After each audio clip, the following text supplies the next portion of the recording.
Welcome to a new episode of Video Car Review, the international branch of Ausfahrt TV, and I'm your host, Mr. Z. Well, actually, my name is Jan, but I call myself Mr. Z because my English is kind of kinky.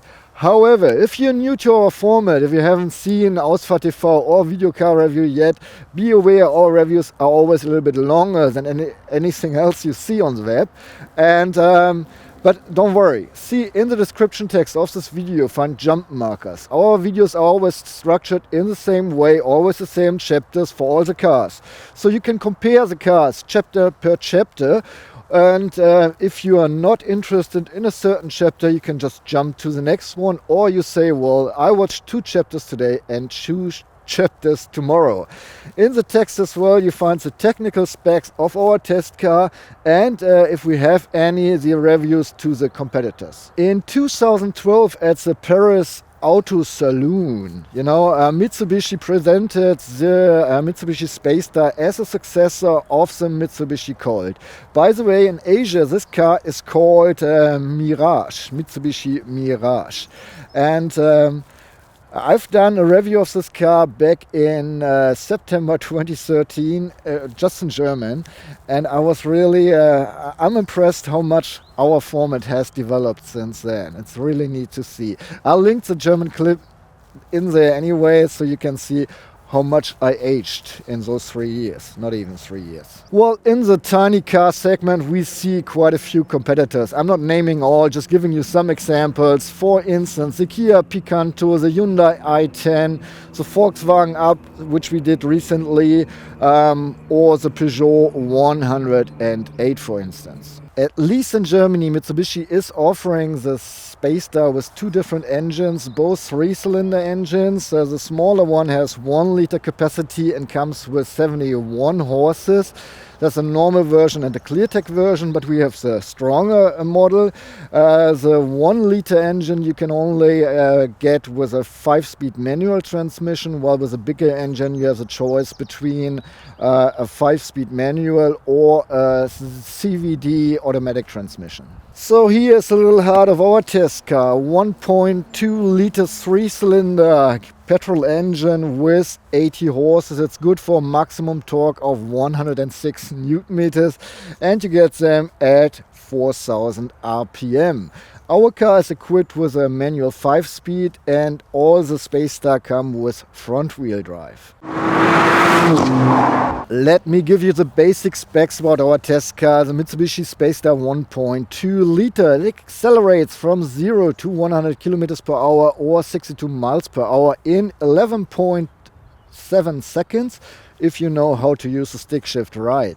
And the top speed is reached at 180 kilometers per hour or 112 miles per hour. The gas tank of the 2016 Mitsubishi Space Star will take 35 liters or 9.3 US gallons. Mitsubishi gives a fuel consumption figure of 4.1 liters for every 100 kilometers driven or 57.3 miles per US gallon. Which means that under perfect conditions you can drive up to 850 kilometers or 530 miles without stopping for fuel. CO2 emissions for the 2016 Mitsubishi Space Star 1.2 ClearTec should be 96 grams per kilometer according to Mitsubishi. The Mitsubishi Space Star has a length of 3.8 meters or 150 inches with a wheelbase of 2.45 meters or 96 inches. It is 1.51 meters high, so 59 inches, and it is 1.67 meters wide, so 66 inches.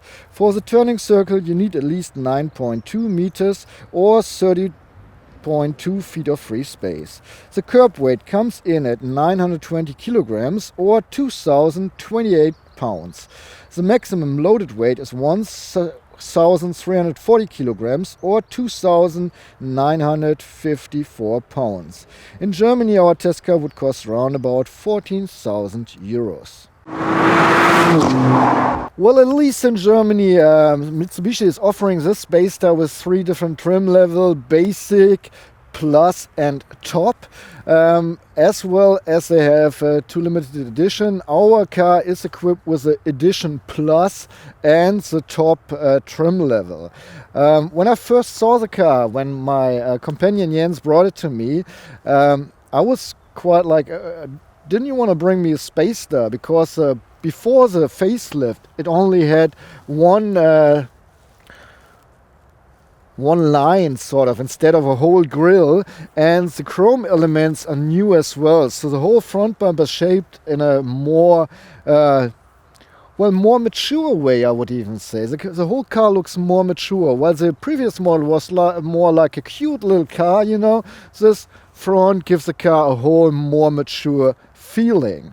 By the way, our car is equipped with classical halogen lights, H4 light bulbs everywhere, fog lamps, but you can order, at least in Germany, the car as well with big xenon headlights, and they come with LED day running lights. The color of our car is called Platinum Gray Metallic. It's one of 9 colors you can choose from in the online configurator. And the car stands on 14-inch alloys. The basis version comes on 14-inch steel wheels. And if you want to, as an option, you can upgrade those to 15-inch alloys. By the way, the colored glass in the back is part of our trim level. Well, the changes on the rear are not as significant as in the front. However, we still have a little roof spoiler with a third braking light, and the rear bumper is shaped in a different way. We got now reflectors here on both sides, and the design of the rear lights is different from the previous model as well. However, we just got normal light bulbs in here, so nothing special. By the way, you can order the Space Star with keyless entry as well. Our car is not equipped with this. The door opens in an angle of 70 degrees and feels pretty light. Well, the frame is quite big, so actually getting in is pretty easy. It goes a little bit down, and I can easily reach the door to close it. Alright guys, welcome inside the Mitsubishi Space Star, and of course it's a not very expensive tiny car, so we don't expect much, and what we get here is what we paid for. So hard plastic all over the car, even in the door panels. All we find is hard plastic, except in the door, and here in the middle we got some shiny black paint, so high glossy paint, which gets dusty pretty quickly. Yeah, so material rather simple, and I don't even think that the steering wheel has leather.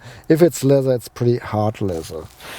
Okay, concerning the space, I can put a fist between my head and the ceiling. I'm 180 centimeters tall, so 5'11". I think you got enough space here for your head. And to the front, the car feels, for its size, it's a tiny car, almost spacious. So I think it's okay. I drove here with 2 grown-ups, and you don't have a tight feeling. That's okay. Talking about ergonomy, the display of the 6.5-inch touch display points to the rear, so it's not facing the driver.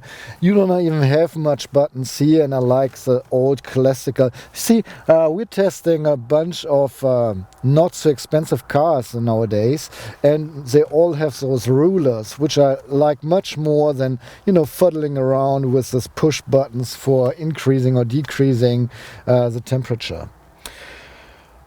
Okay, I think that's pretty much it, and I can start with my regular routine. You can adjust the height of the safety belts on your shoulder, and I show you the length of the safety belt, so you can be a little bit bigger than I am, but I've seen longer seat belts too.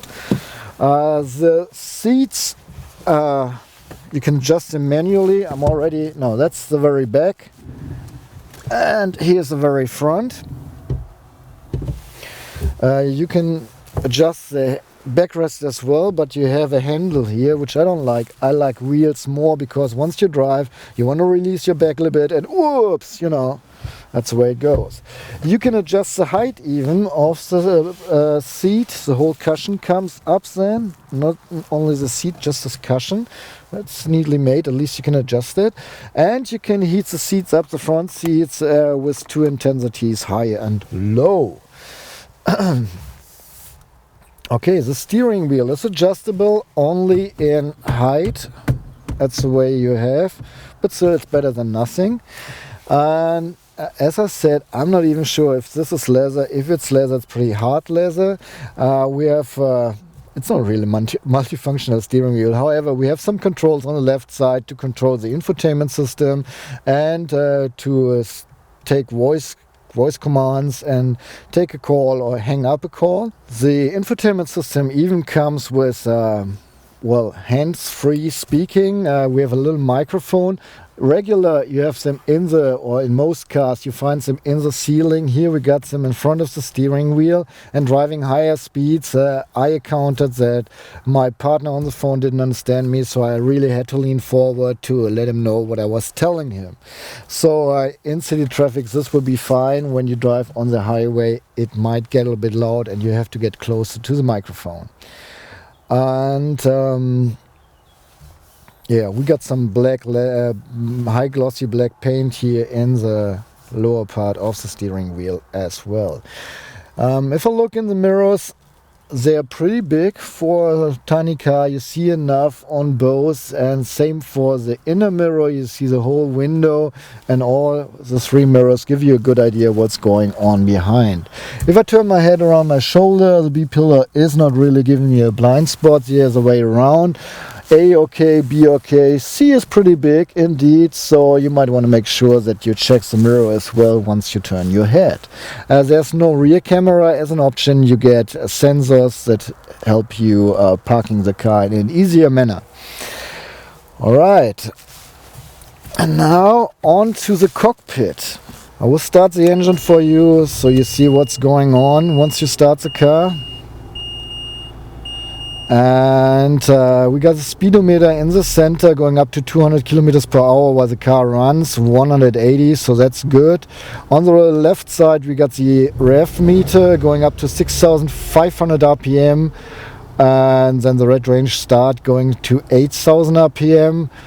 On the right side we got an eco meter helping you to drive the car in a more efficient way, and down here we got a little display giving us the current fuel consumption and average. Something else, 30 degree outside Celsius, well, service settings. Car ran 3,200 kilometers so far. Since we last reset the board computer, 1,353 kilometers. And we still have a range of 60 kilometers here. That's the average fuel consumption. And down here you got the control, the control for the fuel tank. And that's it. Here we got the 6.5-inch display of the infotainment system. We can stop the engine. We got a navigation system by TomTom. And that's the way the map looks like, and here you can zoom out or zoom in. I'm in my hometown Bielefeld today. Besides that, pushing the home button, first of all, radio as an option. You get even DAB, and you get CarPlay now. That comes with the car. So if you have an iPhone, you either have the choice between CarPlay and Android Auto here as well, and using normal media, the phone, and so on and so on. I didn't have any problems reading the displays or the cockpit during night and daytime. Of course, we don't have an ambient light in here. It's a not very expensive car, so they spare out all the fancy stuff.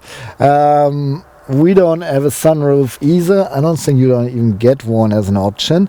The warning indicator switch is right here in the center where you want it. You know, you're driving, oh, something's happening. You find it easily. You can, you know, use it easily. And we even have this red triangle, you know, the only red part in this area, so it's easy to find. Let me honk the horn for you. Well, that's not the horn. Sounds like that. And on we go to the video car review compartment check. In the door panels we have space not only for this half a liter bottle, but I'm pretty sure 1 liter bottle will fit in there. Next to this we still have some space for other stuff like a wallet and so on. Nothing big here. Here we find a 12-volt outlet. Below that we have a little compartments where I stored all my parking tickets. Then we got 2 cup holders, no spacers, and this half a liter bottle is shaking around a little bit but won't fall off, at least, you know. We got the stick shift, nothing in between the stick shift and the handbrake. And back here we got another cup holder. I'm pretty sure it's for the passengers in the rear, but you can use it as a driver as well. No spacers here as well. Oh, by the way, we got a handle here for the door, which you can use to store some stuff as well if you really want to. We got a gloves compartment, and here you find the USB port for the infotainment system. So my iPhone is charging. I hope it's still charging. Yeah, it's charging here right now.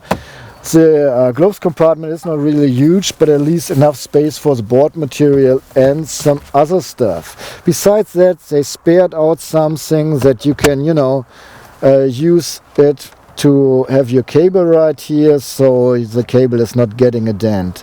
And if you want to be really tidy, like I am right now, you know, you can even push the cable in here until it's almost gone. So, which means that we have another compartment here where I put my iPhone, another space. 2 sun visors, of course, both with makeup mirrors. The mirrors are not illuminated, but at least they have a big mirror. And on the cap you find a clip holder for tickets and so on. No reading lights, there's just a simple light, entry light of course, off, door and on. Well, the other way around, on, door, off. That's the way it goes. And I'm done, I guess.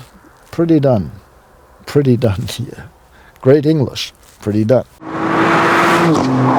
The previous model had a pretty simple rear bench. I can spoiler you, they upgraded this as well. The door in the rear is not very big, so is the frame, pretty small as well, but it opens in an angle of round about 80 degrees. Alright, let's get inside. I have to nod my head just a little bit. Goes down as well. And I can easily close the door. Alright, sitting in the rear, I'm 180 centimeters tall, so 5'11". The driver's seat is put in my driving position, and as you can see, I can still sit pretty comfortable behind the driver, which would be myself in this case. I can put the foot completely, my feet completely under the driver's seat, and I'm not touching with my knees the back of the seats, but with my lower leg, at least I touch the seat, but I'm not, you know, putting my knees in the back of the driver, which is okay. The previous model had pretty simple seats in the rear, no structure, no nothing, it was just flat design. Here they started, you know, giving the seats at least a little structure, but you don't have any side support or whatsoever, so, you know, slide around. But it looks a little bit nicer at least. I can put my head back on the headrest, but I tell you, it's a close thing, because my hand does not fit between my head and the ceiling while I do this, not even my flat hand. So the space for my head is limited, and to the side as well. If I turn my head around to the side, I touch the ceiling at once.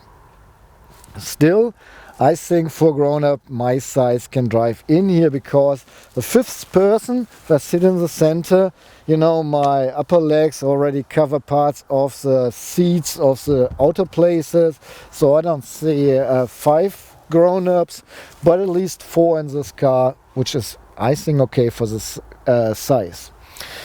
Alright, we got a little handle thing here where we can put in stuff. We don't have any door panels, no bags on the rear. There's this one cup holder I already showed you. And no lights, no nothing, no handles. For the kids, the safety belts could be a little bit longer, I guess. Pretty much the same size like in the front. I think child seats shouldn't be a problem, but I would rather try out with baby shelves before I buy the car, if this is important for you guys. The locks of the safety belts are not really stiff, but stiff enough that kids can buckle up themselves with ease. And we got power-driven windows. Here you see the tinted windows. They fold down almost completely, but there's no automatic to lift them up, which probably means, yes, ow, you hurt yourself, you know, you have your hand out here like the kid does, and the driver is pulling up the window, the kid is not protected. I don't like this. It's, you know, why don't you invest those €2? Please do, Mitsubishi. It's really worth, the safety of our kids should be worth €2 or €3. And overall, that's it. Before I'm presenting you the trunk, I would like to show you the key. It's a pretty simple key. On the rear side we got this Mitsubishi badge. On the front side, 2 buttons, lock and unlock the car. That's pretty much all. And to open the lid I have to pull this handle, and I can see inside the trunk we have space for 209 liters or 7 cubic feet. I will get my trolley here out of the car, and somewhere I got Brian's measuring tape, and I can tell you, you have to lift luggage 75 centimeters up, so that's 29.5 inches, to let it down 14 centimeters or 5.5 inches. And now let's check out the trunk. Alright guys, this is how the trunk looks like. Here first we have this privacy thing, and that's a way to save some money. See, here's no string, it's just on this side, and so I release it and just one hap against, and that's the material. Just some people were interested in PET material stuff. Alright, looking in the trunk we see that we don't see much. On the on the left side we have a little lamp, and that's pretty much it, except see this hole. I can lift it up the bottom, and here I have 3 compartments where I can store some stuff, and I can even lift this baby up or just remove it. Here's the regular trunk, and even this part I can lift up, and here's a first aid kit, tire fit, some tools, and the warning vest. And even on the side a little bit more of space. However, if you have an emergency and the whole trunk is packed, it might be a little bit annoying to get everything out before you get to the stuff. Alright, we don't have any knobs on the top of the rear bench, but we have leashes here. So pulling the leash, I can flip the backrest, 40% on the right side, 60% on the left side. And even if you push this over, you can see pretty easy that you don't get a plain surface here. Alright, one more time, Brian's measuring tape. And it's called Brian's measuring tape because Brian, the British guy, gave it to me, and it has inches and centimeters. So 200 centimeters of height you should have, otherwise the lid will be scratched, and that's 78.5 inches. So you can load up to 420 kilograms. Alright, and it's time again for the measuring tape.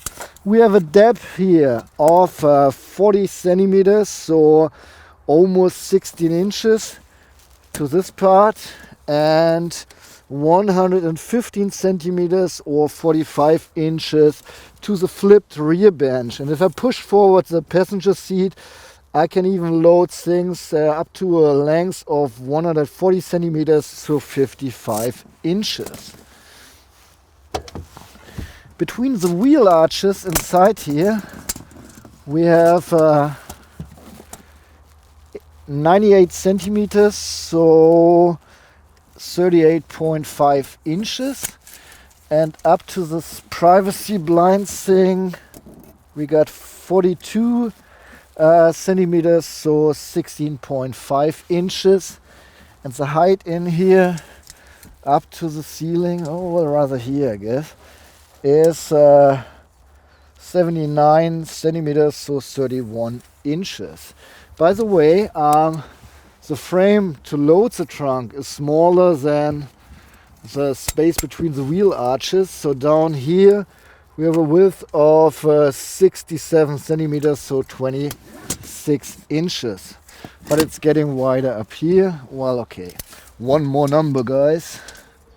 I know you love it as much as I do.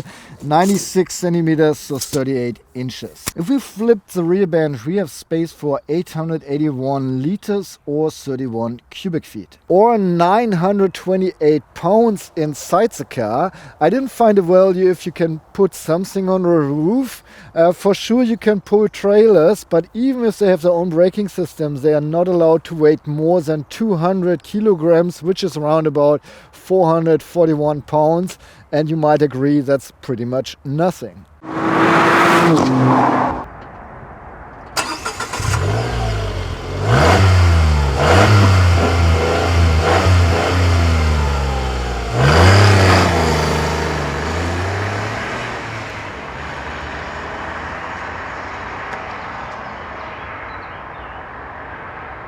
Alright guys, on with my driving impression here with a Mitsubishi Space Star 1.2 liter, 80 horses, 106 Newton meters. Well, yeah. And we stand. That's okay, because I would like to accelerate a little bit and I don't mind to have a bit of space at least. So I would try to go full throttle as most as possible here. Starting up, 40, second gear, 80, well, and I'm not allowed to drive faster, third gear. So, first of all, we recognize the sound of the three-cylinder. Gawk, gawk, brum, brum, you know, like in the early days. And I think the engine behaves like it would have much more power than it actually does.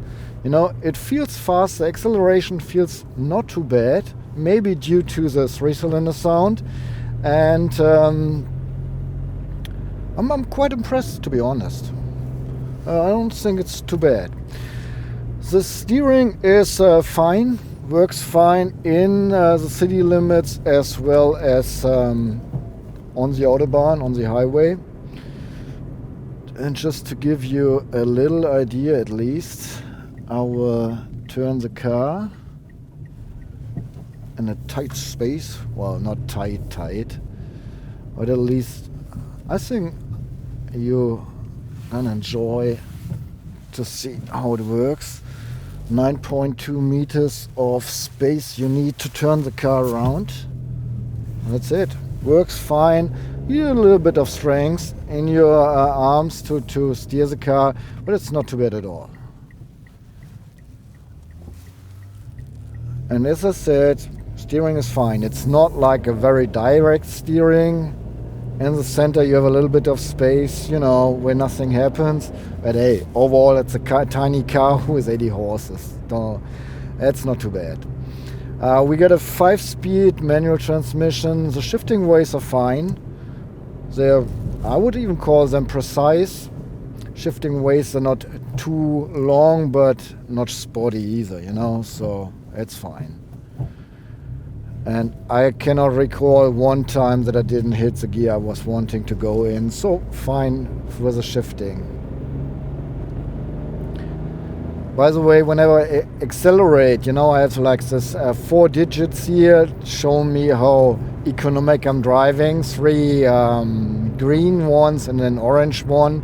So whenever I go full throttle, it switches to orange and gives me a bad conscience, you know, about Mother Earth and the way I'm driving here. But actually it's kind of neat. And you have this little arrow showing you please shift because it's time to shift. I'm really pleased with the suspension as well. We had the previous model where the whole suspension setup was kind of, you know, not so nice. Felt like really awkward every once in a while, especially on the Autobahn. They redesigned the whole setup, the whole suspension setting. And I was driving with a car full speed, 180 kilometers per hour, and it feels fine. I mean, yes, it is a tiny car, yes, 14-inch alloy wheels on it, but taking this in consideration, I have no complaints about the driving, especially not about the suspension. I would even say for the kind of car and the price segments, the suspension is pretty comfortable. Yes, like, you know, just past the railways, then you feel, of course, that they were dense in the road, but it's not too bad. I would enjoy if they would have, you know, give at least as an option better seats. So seats are not bad. Side support is very limited, so hardly any side support.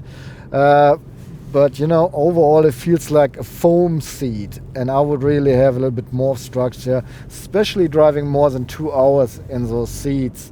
I at least feel my back. You know, I'm old. So you young people, you don't have to care. But older people, you know, just keep in mind, if you want to take this baby on long distance, at least every once in a while, take in consideration if your back is bad, you know, those seats won't do it for you very much.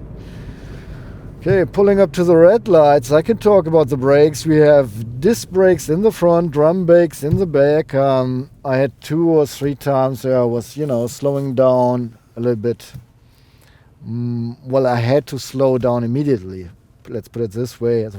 Brakes worked fine. I think they have the right dimensions for this kind of car and its weight. So no problems with the brakes. Alright guys, why is my English so bad? Because I'm German. So what's the biggest advantage living in Germany? Oh yeah, we got the Autobahn. And even this is not a race car, not by any means.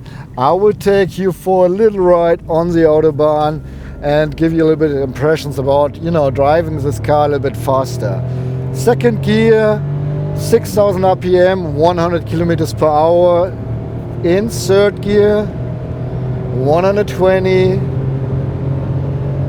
at 5,500 RPM, 6,000 RPM, 140. Fourth gear, still full throttle, 5,000 RPM. Oh well, you know, traffic. But overall I can say acceleration feels much quicker than the numbers tell you. And I had no problems, you know, even being on the left lane in Germany where normally only the fast cars go, except you are stuck in after work traffic. It's not accelerating like snap, but at least you can, you know, even now I'm going at 130, shifting back to fourth or even to third, you know, full throttle, and it moves at least, you know. That's all I want. Move car if I want you to, but I would recommend rather speeds, you know, around 120, 140 kilometers per hour. Because, you know, now I'm going 130, good speed. Wind noises, you know, they start around about 90 kilometers per hour. Getting a little bit louder the faster you go, but they're still acceptable. At least I think so. And I'm going fifth gear at, well, almost 4,000 RPM, which is cool. If you go, you know, on 5,000 RPM, like third gear now, 5,500, the engine gets loud, you know, and the faster you go, the louder it gets, of course. So, all right, traffic, come on, dude, go, go, go. I'm having, you know, my international bunch with me. Well, once again, so many drivers who don't know how to drive, even in Germany on the Autobahn. Oh, please, yeah, damn it. All right, 160 kilometers per hour, fourth gear, 5,500 RPM, 170, so I passed 100 miles per hour now. I'm close to 6,000 RPM, or a shift before. And we'll have to take this exit here. Now I won't make it. Well, anything above 160 kilometers per hour, it's getting a little bit slow, a little bit hard. But besides that, you can drive, you know, even on the Autobahn. Get along, get fine. You don't have to be scared to overtake some trucks or, you know, slower traffic. I'm quite pleased. That's okay for me. Totally okay for me.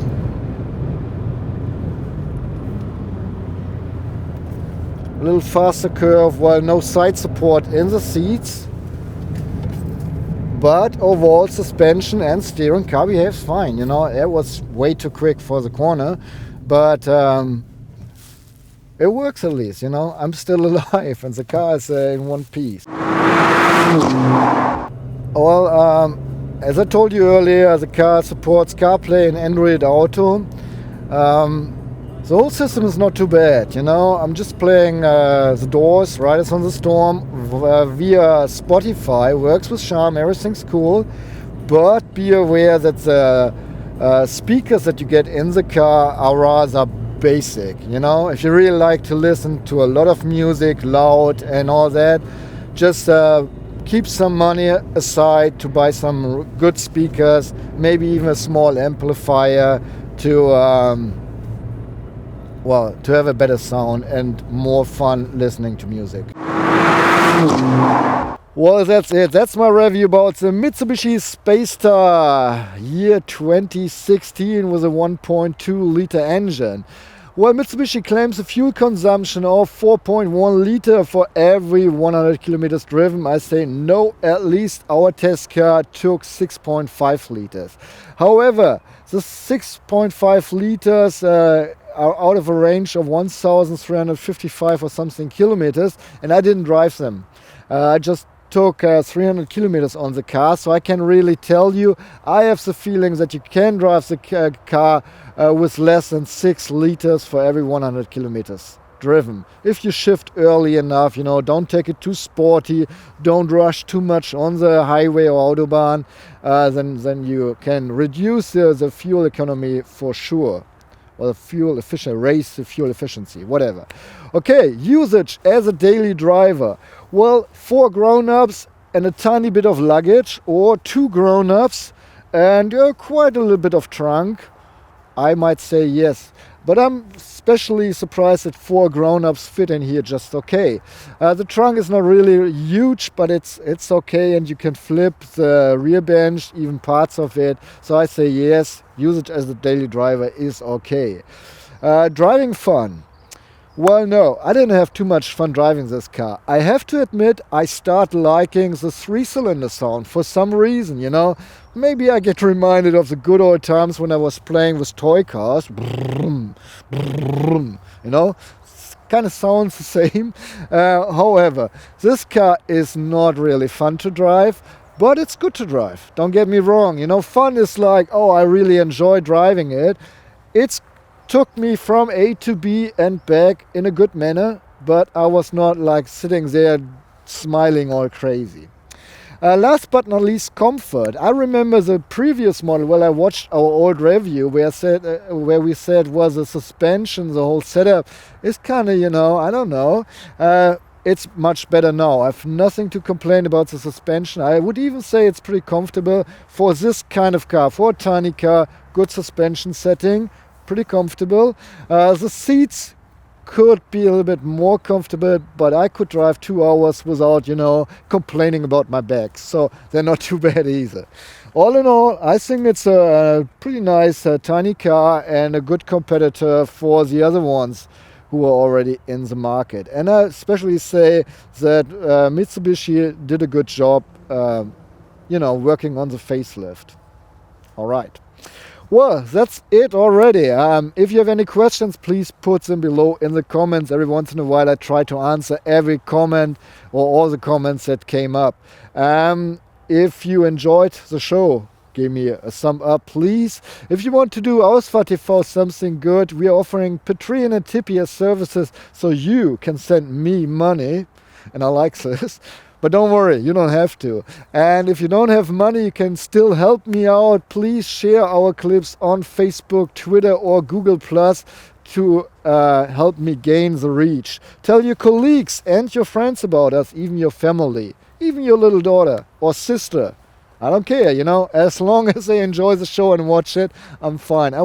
Still want to grow, especially the international format has to grow audience. And I need your help. Well, that's it. I'm your host, Mr. Z. My English is kind of, you know, special. However, I still hope you enjoyed the show. Thanks for hanging in, and I hope you tune back in next time when it's again video car review. So long and goodbye.